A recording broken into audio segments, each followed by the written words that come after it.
the Ten Commandments one that you gave us, I read it. I wasn't here when you taught it. It's not on video. But anyway, I read it. Yes. We're removing that.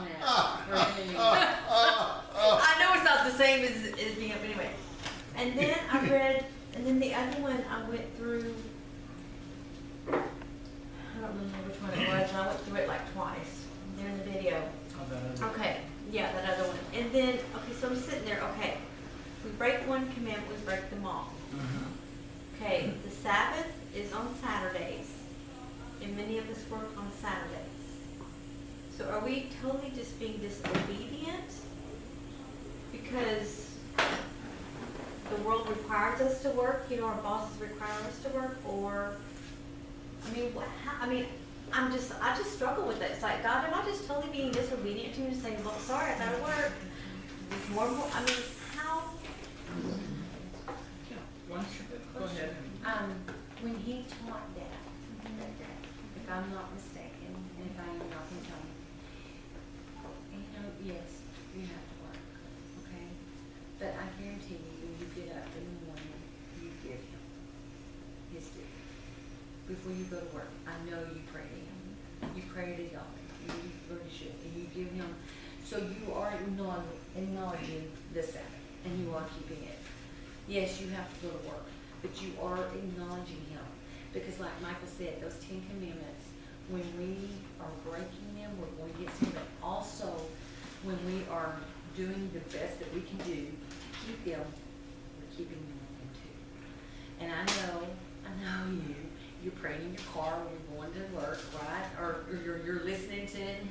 So you're not completely breaking it, because you are giving him, you are remembering the Sabbath, you are keeping it, you know, you stay focused with him. Am I right? Yeah. Okay. But Which he'll give you better than me, but I'm just saying. Let's take a look at this command. Okay, Let's take a look at this command. okay. Okay? It says, remember the Sabbath day. And To keep it. Holy. Okay. Well, Now, and we're all, okay. our environments are but not. there's a word that brings a little confusion. Yes. The word holy. Yes. Okay? There's not really a word for holy in Hebrew. Right. The word kodesh means to keep it set apart. Okay? Set apart, first of all. So we'll keep set apart in the back of our head, but it says 6 days shall you labor and do all your work, and the seventh day is a Sabbath to Yahuwah your Elohim. You shall not do any work, you and your son and your daughter, your male slave, your slave girl, your livestock, and your stranger who is in your gates. Okay?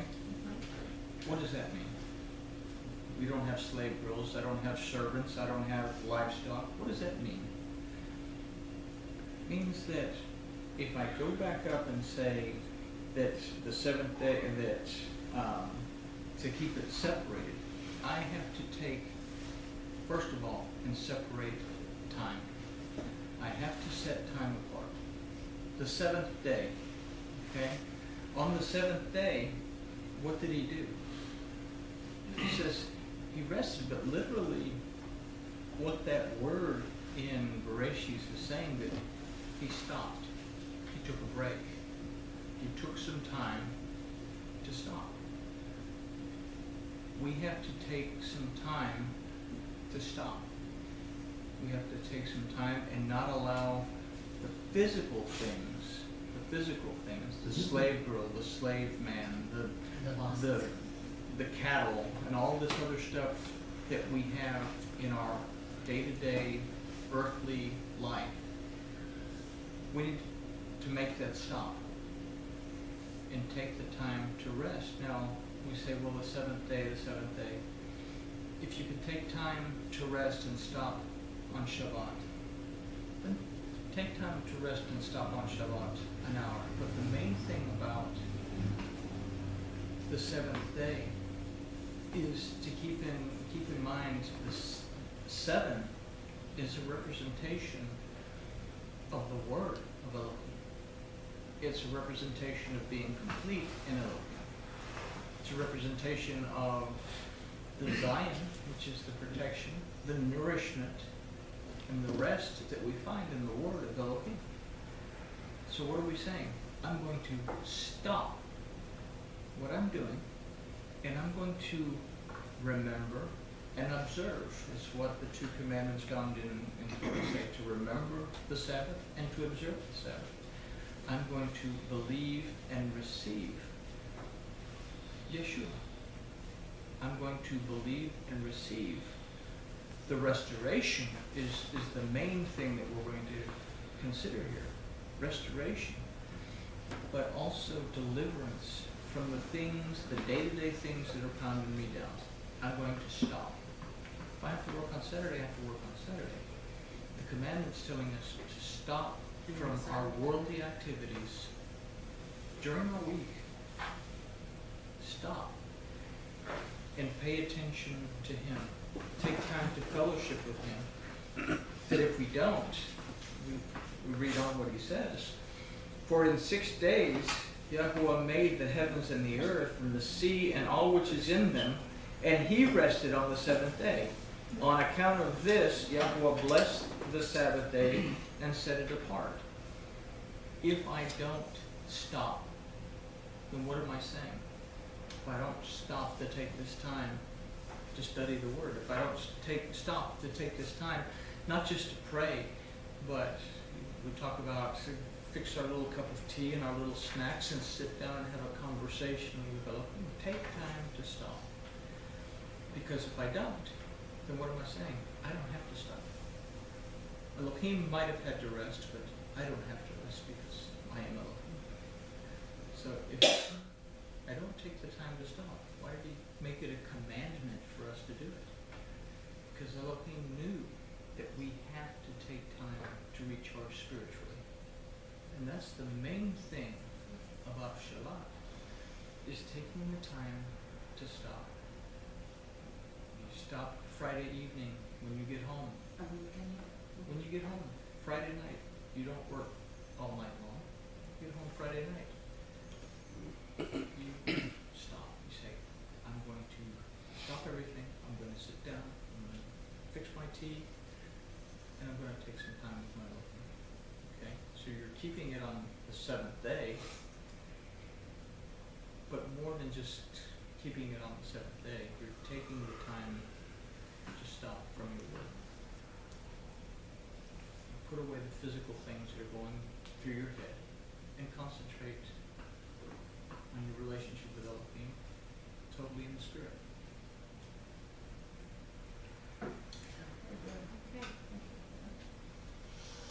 Next.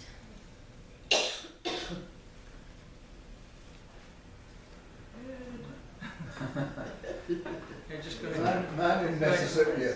Go ahead. Running over. Isn't on the teachings, but just things that come to my mind.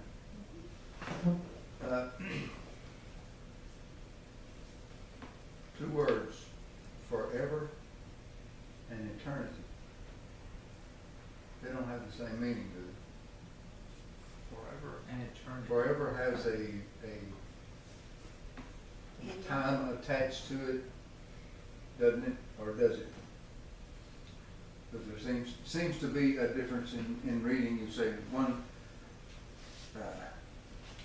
forever doesn't mean for the eternity. It ends at a time out here. Not forever.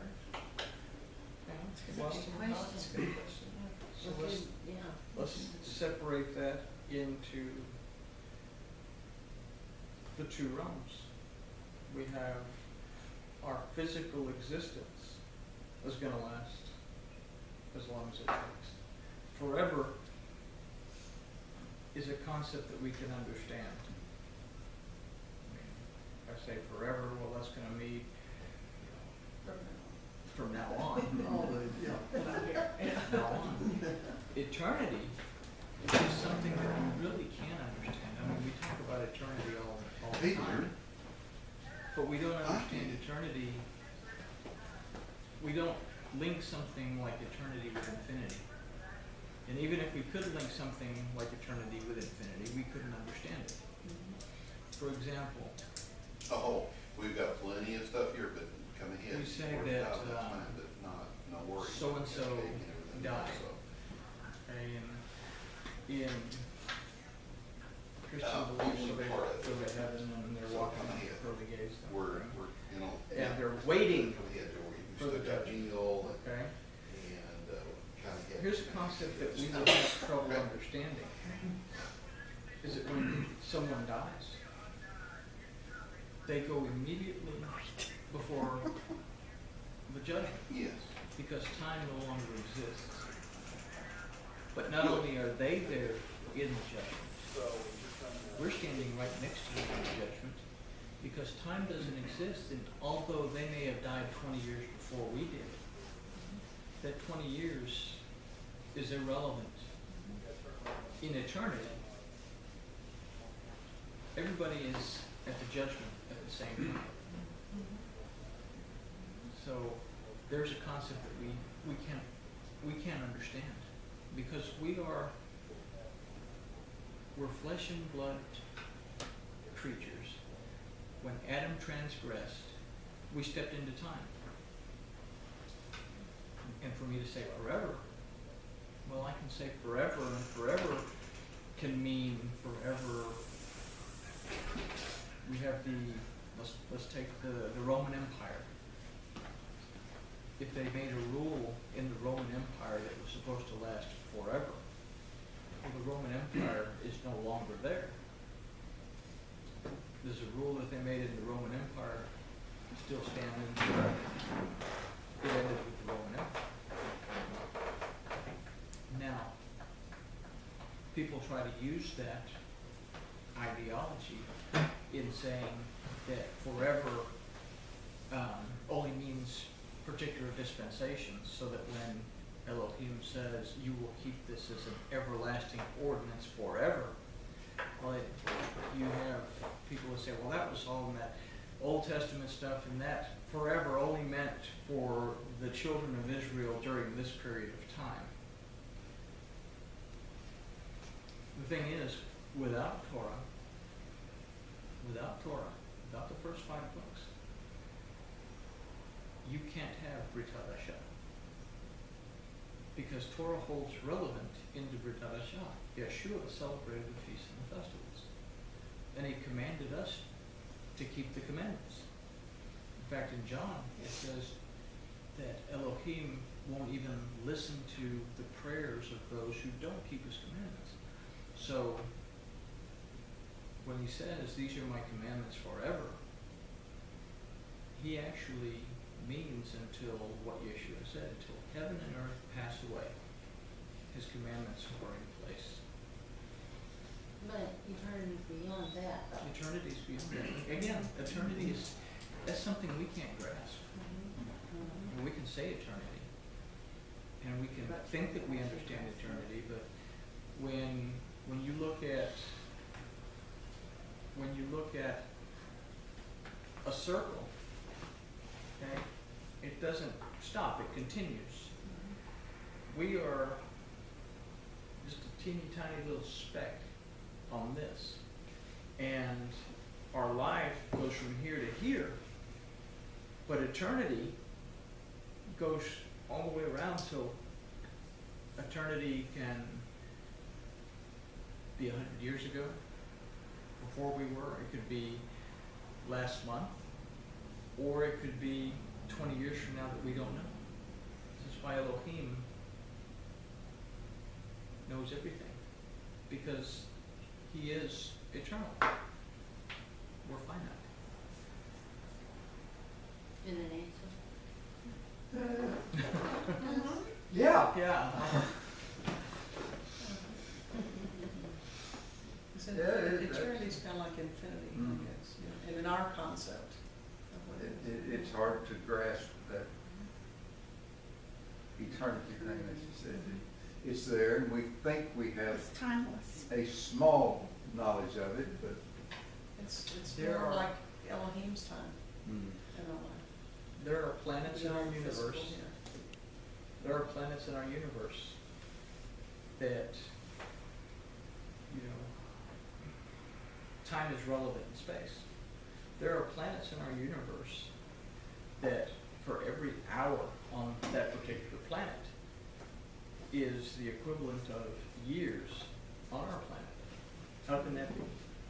How can we think, well, if we have a, if it's 9 o'clock here, then it's gonna be 9 o'clock in some planet 9 billion light years away. But we don't see that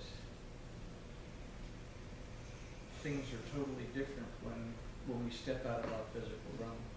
They have proven that as you start at sea level, the higher you go, even into what we call outer space, the slower time is.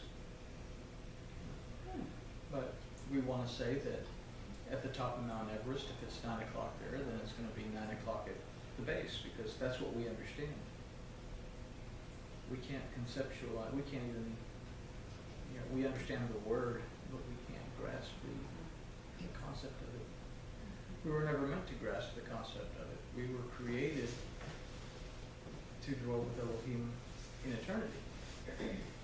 But transgression kind of threw that out of the water.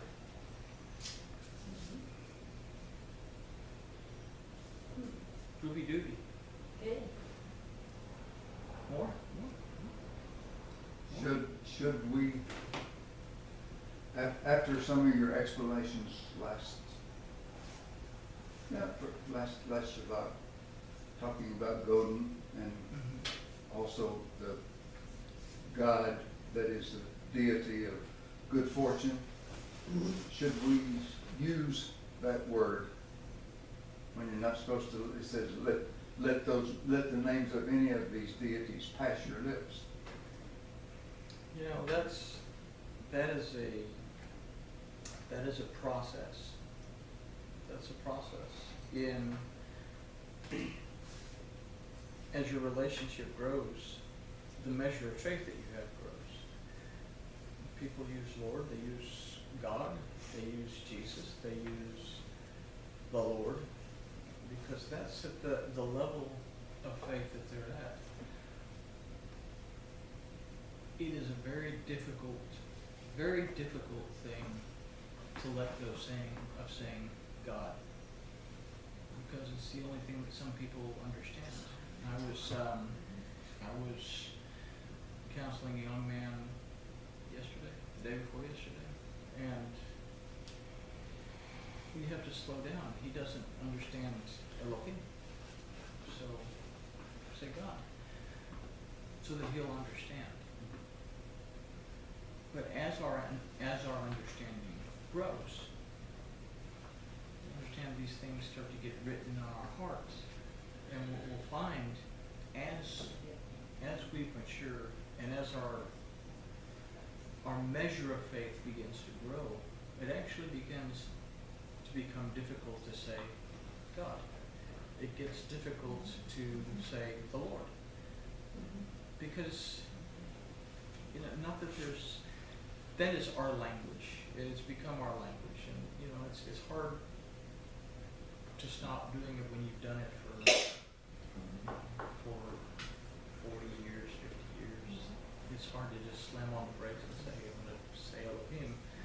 I say Elohim to some of the people that I talk to, they're going to think I'm a Muslim or something. That's why I have to clarify it at the same time. I have to, That's in you have to Hebrew. clarify. You Yeah, I have to don't want you to clarify. think I'm. I have to clarify. Yeah. Because But I want to understand too. people have been Greekified and Romanified, but we find it in Isaiah. Don't ask me to say, I think it's Isaiah 10, I want to think.